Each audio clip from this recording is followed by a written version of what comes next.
구약성경 810면 시편 11편 1절에서 7절 말씀입니다. 저와 번갈아 교독하고 마지막 절 함께 읽도록 하겠습니다. 내가 여호와께 피하였거늘 너희가 내 영혼에게 새같이 내 산으로 도망하라 함은 어찌함인가. 악인이 활을 당기고 화살을 시위에 먹이며 마음이 바른 자를 어두운 데서 쏘려 하는도다. 터가 무너지면 의인이 무엇을 하랴. 여호와의 보좌는 하늘에 있으며 그의 눈이 인생을 통촉하시고 그의 안목이 그들을 감찰하시도다. 여호와는 의인을 감찰하시고 악인과 폭력을 좋아하는 자를 마음에 미워하시는도다.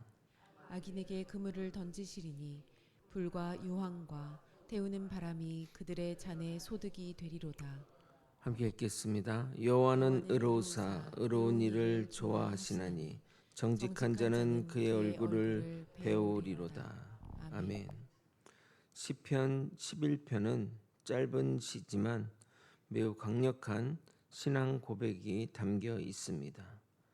이 시편은 위기 상황에서 도망할 것인가 하나님을 신뢰할 것인가 라는 선택의 문제를 다루고 있습니다.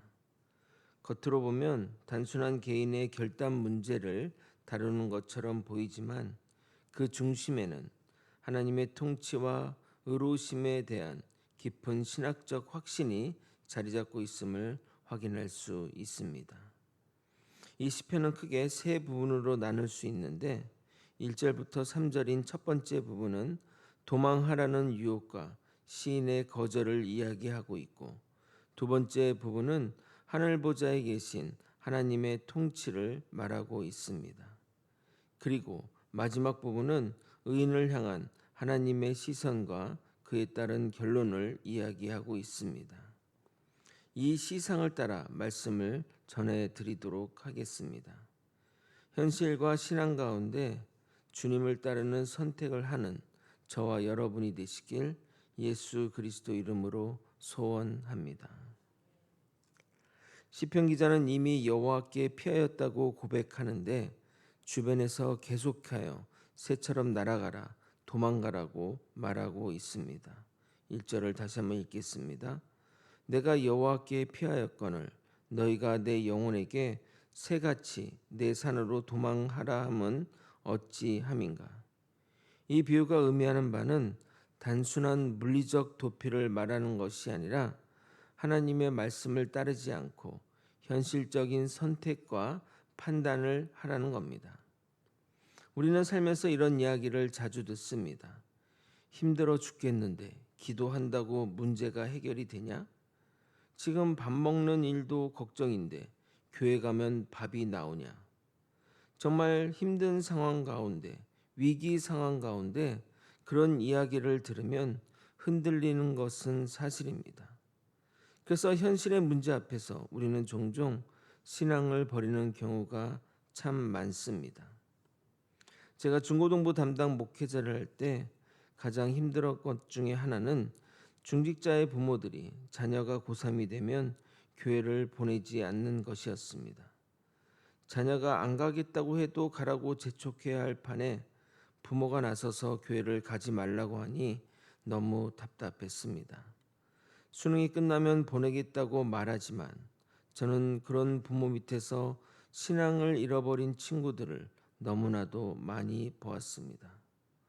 부모가 신앙을 2순위로 두는데 자녀들이 거기서 무엇을 배우겠습니까? 어떤 상황에서도 예배를 가장 중시하는 부모의 굳은 모습에서 자녀들은 신앙을 배우는 것입니다. 이어지는 2절은 왜 도망하라고 하는지 그 이유가 기록되어 있습니다. 2절을 읽도록 하겠습니다. 악인이 활을 당기고 화살을 시위에 먹이며 마음이 정직한 자를 어두운 데서 쏘려 하는도다. 시인에게 시작과 위험이 다가오고 있고 현실은 급박하게 진행되고 있어 빨리 행동하지 않으면 큰일 날 것 같은 상황에 놓여 있습니다. 이 시는 시를 새로 지금 표현하고 있는데 그 사냥꾼이 화살을 당겨서 지금 쏘려고 하고 있다는 것입니다. 이 말은 구름 잡는 이야기하지 말고 현실적인 해결책을 붙잡으라고 말하는 것을 의미하고 있습니다. 여러분은 이런 상황인데 어떤 선택을 하시겠습니까? 현실의 문제가 산적해 있는데 주님만 붙잡고 있을 수 있으시겠습니까? 3절은 더욱 본질적인 정말 직면한 문제를 우리에게 던져주고 있습니다. 3절입니다. 터가 무너지면 의인이 무엇을 하랴. 여기서 터는 사회의 기초, 정의, 질서를 의미합니다. 즉 세상의 기본 구조가 무너질 때 의인이 무엇을 할 수 있는가 하는 질문입니다. 이것은 오늘 우리 현실과 맞닿아 있습니다. 가치가 무너지고 정의가 흔들리고 신앙이 조롱받는 시대 속에서 우리는 같은 질문을 받습니다. 이 상황에서 믿음을 지키는 것이 무슨 의미가 있는가? 또는 믿음으로 현실을 조금이라도 변화시킬 수 있는가? 라는 질문 앞에 우리는 무슨 답을 내놓을 수 있을까요? 그러나 시편 기자는 이 질문 앞에 현실적인 방법으로 답하지 않고 그들과 논쟁과 그것이 옳다 그르다 그런 것들을 일절하지 않고 시선을 완전히 다른 곳으로 옮겨가고 있습니다. 시인은 악인들의 말에 또는 세상의 말에 일절 반응하지 않고 하늘 보자 주님이 계신 곳을 바라보았습니다. 4절 상반절을 여러분이 한번 읽어보도록 하겠습니다. 시작. 여호와께서는 그의 성전에 계시고 여호와의 보좌는 하늘에 있으며. 이 4절이 시편 11절의 핵심 구절입니다. 우리는 여호와가 계신 하늘 보좌를 바라보아야 합니다. 세상의 터는 무너질 수 있으나 하나님의 보좌는 흔들리지 않기 때문입니다. 사람들은 눈에 보이는 현실을 기준으로 판단하나 신앙인은 보이지 않는 하나님의 통치를 기준으로 현실을 해석하고 판단해야 합니다. 그런데 하나님은 어디 계십니까? 태고 때부터 하늘 보좌에 앉아 온 세상을 다스리고 계십니다. 그리고 그 하나님은 그냥 앉아 계신 것이 아니라 우리를 돌보시고 악인들의 행위를 미워하신다고 말씀하고 있습니다. 4절 후반절입니다.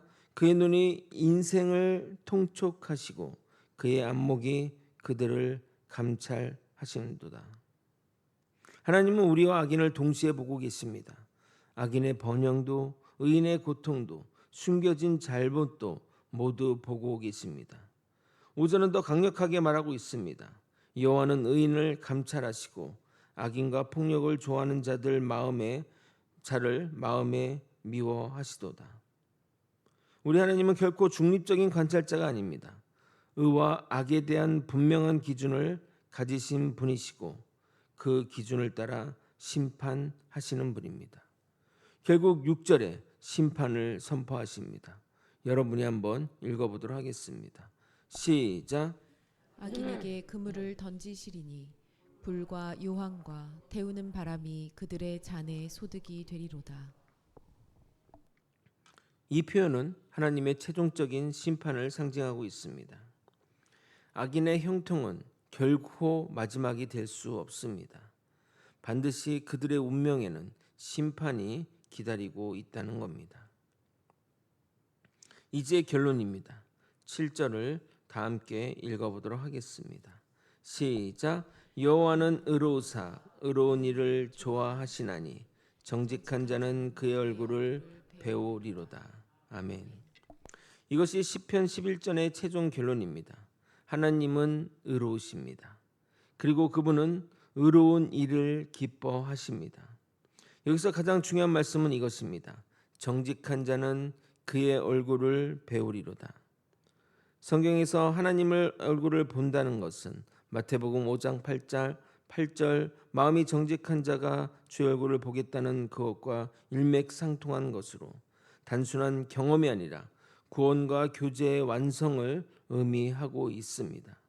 우리가 하나님을 보기를 원한다면 우리는 마음이 청결한 자, 정직한 자가 되어야 할 줄 믿습니다. 세상은 말합니다. 지금 당장 안전한 곳을 확보하여 그곳으로 도망가라고 말입니다. 그러나 하나님은 우리에게 이렇게 말씀하십니다. 끝까지 나만 바라보아라. 내가 너를 보고 있으며 내가 너를 만나 주겠다고 말씀하십니다. 말씀을 정리하겠습니다. 세상은 계속해서 우리에게 이렇게 말합니다. 세상은 위험하고 현실은 불안정하며 터는 무너지니 도망가라고 말입니다. 그러나 시편 11편은 분명히 선언합니다. 하나님은 여전히 하늘 보좌에서 우리를 여전히 보고 계시며 하나님은 반드시 악인에 대한 심판과 우리에 대한 보호를 끊이지 않을 것을 이야기하고 있습니다.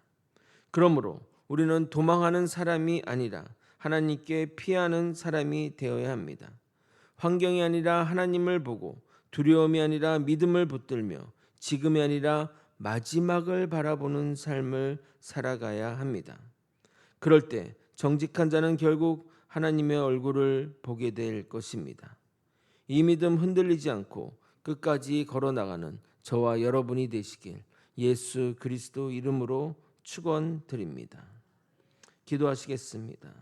하나님 아버지, 주변의 환경과 세상을 바라보지 않고 오직 하나님만 바라보며 그 길에 두려움으로 나아갈 것이 아니라 믿음을 붙들고 나아가며 지금의 어떤 모습을 아버지 상정하지 않고 마지막을 생각하며 살아가는 우리 모두가 되게 도와주시옵소서. 그 길 끝에서 우리는 하나님을 만나게 될 것입니다. 이 믿음, 이 신앙 결코 흔들리지 않고 나아가는 우리가 될 수 있도록 주님 동행하여 주시옵소서. 이 모든 말씀 예수 그리스도 이름으로 기도드리옵나이다. 아멘.